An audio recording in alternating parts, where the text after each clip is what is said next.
If you embrace Islam, there is no reason for you to be sad.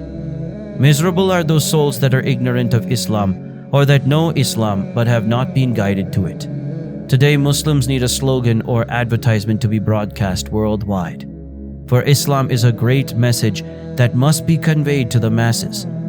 The word of this slogan needs to be clear, concise, and inviting because the happiness of humanity as a whole lies in this true religion. And whoever seeks a religion other than Islam, it will never be accepted of him. A famous scholar to Islam settled in Munich, Germany, some years ago. Upon reaching the entrance of this city, he noticed a large placard. Upon it was written, "You don't know Yokohama tires." He later put up a sign beside it and it was just as large. He wrote on it, "You don't know Islam. If you wish to know about it, call us at this number." There was an inundation of calls from native Germans. In 1 year alone, thousands of people accepted Islam at this man's hands. He also established a mosque, an Islamic center, and a school.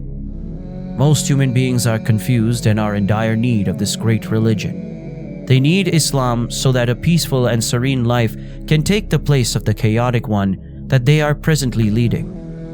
Wherewith Allah guides all those who seek His good pleasure to ways of peace, and He brings them out of darkness by His will into light and guides them to a straight way. Islamic monotheism. A worshipper who was found living in a remote area and who never had prior contact with other men said, "I never thought that anyone in the world worshipped other than Allah. But few of my slaves are grateful. And if you obey most of those on earth, they will mislead you far away from Allah's path. And most of mankind will not believe even if you desire it eagerly."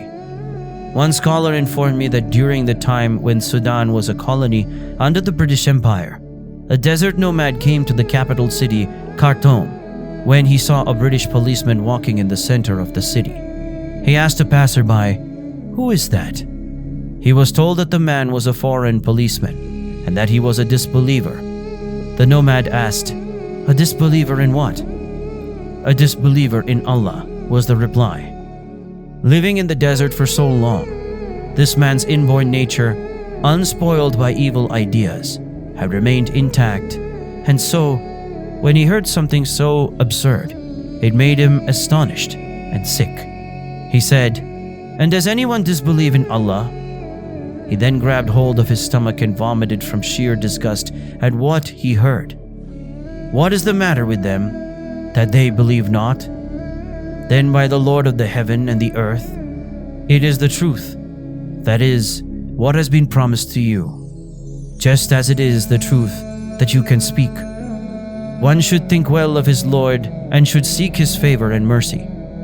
In an authentic hadith, the Prophet said that our Lord laughs.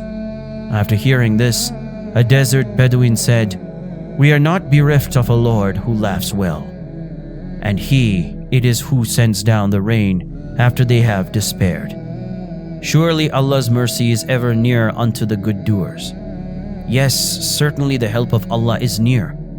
By reading the biographies of successful people, one finds that they have certain things in common, whether it is in their background, their qualities, or the circumstances that surround their success. Here are some of the conclusions I arrived at after having read some of their biographies. 1. A person's value is based on the good he does.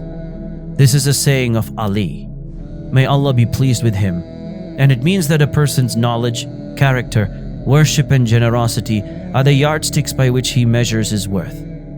And verily, a disbelieving slave is better than a free mushrik, idolater, etc., even though he pleases you. 2. One's status for this life and for the hereafter depends on his determination, striving, and sacrifice.